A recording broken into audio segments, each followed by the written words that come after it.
Hello students, welcome to topper zone. आज की इस वीडियो में हम पढ़ेंगे क्रिया के भेद। इससे पहले की वीडियो में हमने पढ़ा था क्रिया किसे कहते हैं और उसके दो प्रकार पढ़े थे, अकर्मक क्रिया और सकर्मक क्रिया। तो इससे पहले अगर आप हमारे चैनल पर नए हैं तो आप हमारे चैनल को सब्सक्राइब जरूर कीजिए और हमारी वीडियो को पूरा एंड तक देखिए जिससे आपकी कोई भी कंसेप्ट मिस ना हो। तो स्टार्ट करते हैं। आज हम पढ़ेंगे इसमें संरचना की दृष्टि से क्रिया के भेद। संरचना की दृष्टि से क्रिया के 6 भेद होते हैं। पहला है सामान्य क्रिया। सामान्य क्रिया की परिभाषा है कि जब किसी एक ही क्रिया का प्रयोग होता है तो वह सामान्य क्रिया कहलाती है। जब आपके वाक्य में एक क्रिया का प्रयोग होगा, जैसे कि वह गया, तुम लिखो, तो इसमें जो गया और लिखो है ये एक एक क्रिया शब्द का यहाँ पर प्रयोग किया गया है। ये दोनों ही सामान्य क्रिया के उदाहरण हैं। इसके बाद है नंबर 2 हमारा संयुक्त क्रिया। संयुक्त क्रिया क्या होती है कि दो या दो से अधिक धातुओं के मेल से बनी क्रियाएं संयुक्त क्रियाएं कहलाती है। संयुक्त मतलब मिलाना उसे। जैसे वह पढ़ने लगा, दूसरा सेंटेंस है उसने उसे मार डाला, तीसरा सेंटेंस है मैं पढ़ना चाहता हूं और जहां पर चौथा सेंटेंस है मैंने खाना खा लिया था। तो यहां पर इन वाक्यों में एक से अधिक क्रियाओं का एक साथ प्रयोग हुआ। जैसे पढ़ने लगा, पढ़ने जमा लगा। इसी तरह पढ़ना चाहता हूं, यहां पर 3 क्रियाएं प्रयोग हुई, मार डाला, खा लिया था। तो ये सभी संयुक्त क्रियाओं के उदाहरण हैं कि हमने इनको इकट्ठा जोड़ दिया है। संयुक्त क्रियाओं में पहली क्रिया जो होती है वो मूल क्रिया होती है जो मुख्य अर्थ देती है। जैसे ऊपर के वाक्यों में अगर हम लगा के साथ पढ़ने लगा रहे हैं और इसी तरह मार डाला तो मार, तो ये क्रियाएं जो होंगी पढ़ना और खा क्रियाएं ये मूल क्रियाएं होंगी और ये वाक्य को मुख्य अर्थ दे रही हैं वाक्य का। जब कोई अन्य क्रिया मुख्य क्रिया में जुड़ जाती है तो वह अपना अर्थ खोकर क्रिया में एक प्रकार की विशेषता ला देती है, तो उसे रंजक क्रिया कहते हैं। इन्हें सहायक क्रियाएं भी कहा जाता है। देखिए मैं कुछ उदाहरण दे रही हूँ इसमें आपको।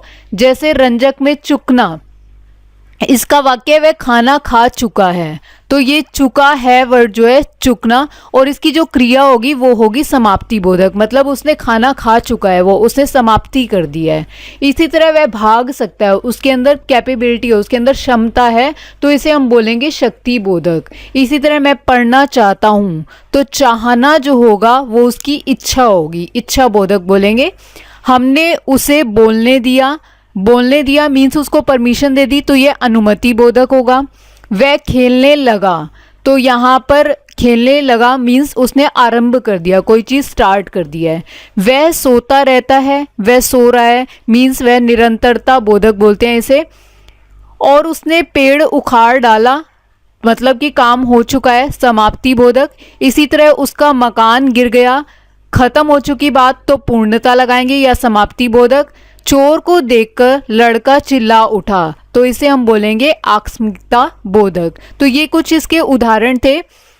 नेक्स्ट है इसका जो हमारा तीसरी क्रिया का पार्ट है, नाम धातु क्रिया। नाम धातु क्रिया क्या होती है कि संज्ञा, सर्वनाम और विशेषण आदि शब्दों से बनने वाली धातुओं को नाम धातु क्रिया कहते हैं। जैसे बात से बतियाना, शर्म से शर्माना। ये 4 प्रकार के शब्दों से बनती है। पहला है संज्ञा शब्दों से, जैसे रंग से रंगना, बात से बतियाना, हाथ से हथियाना, लाज से लजाना। इसी तरह कुछ सर्वनाम शब्द हैं जैसे अपना से अपनाना। विशेषण शब्द हैं गरम से गरमाना, दोहरा से दोहराना। और अनुकरणवाची शब्द होते हैं जैसे हिन हिन से हिन हिनाना, खटखट से खटखटाना, थरथर से थरथराना और थपथप से थपथपाना। और इसकी जो चौथी क्रिया है वो है प्रेरणार्थक क्रिया। प्रेरणार्थक जैसे कि जिससे किसी काम को करने की प्रेरणा मिले।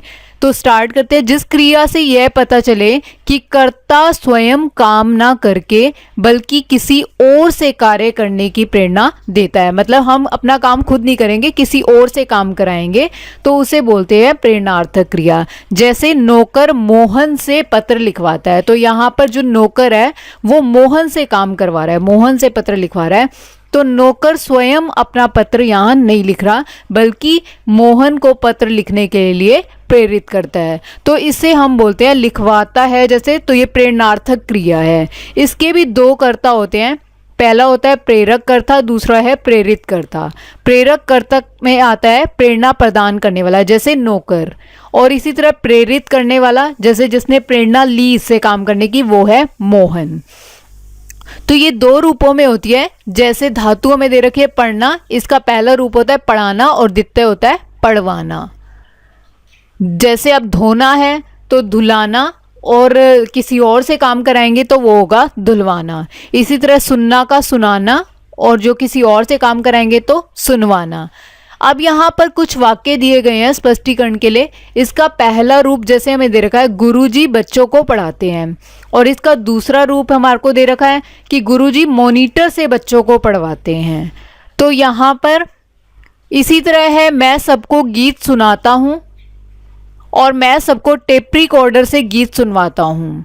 तो यहाँ पर ध्यान रहे कि पहले जो क्रियाएं हैं वे भी प्रेरणार्थक ही मानी जाती है, परंतु ये पूरे रूप से प्रेरणार्थक नहीं है, क्योंकि इसमें कर्ता स्वयं कार्य करता है बल्कि दूसरे में प्रेरणा दी जा रही है, जैसे टेप रिकॉर्डर से काम कराया जा रहा है। तो इसका पांचवा है पूर्वकालिक क्रिया। पूर्वकालिक क्रिया के कुछ उदाहरण हैं, वह चाय पीकर पढ़ने बैठ गया, वह खाना खाकर सो गया, तीसरा है बच्चा जोकर को देखकर हंसने लगा। तो इसमें जो ये बैठ गया, सो गया, हंसने लगा, ये तो क्रियाएं हैं, लेकिन पीकर, खाकर और देखकर ये जो है यहाँ पूर्वकालिक क्रियाएं हैं। पूर्वकालिक मतलब एक काम से पहले, मतलब पहले वाला उसको खत्म हो जाना। तो यह मुख्य क्रिया से पहली जोड़कर दूसरी क्रिया प्रयुक्त हो तो वह पूर्वकालिक क्रिया होती है।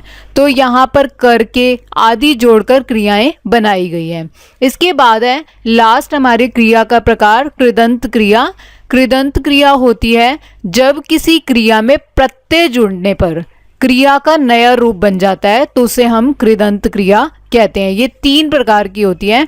पहली है वर्तमान कालिक कृदंत क्रिया, जैसे चल जमाता चलता, दौड़ जमाता दौड़ता।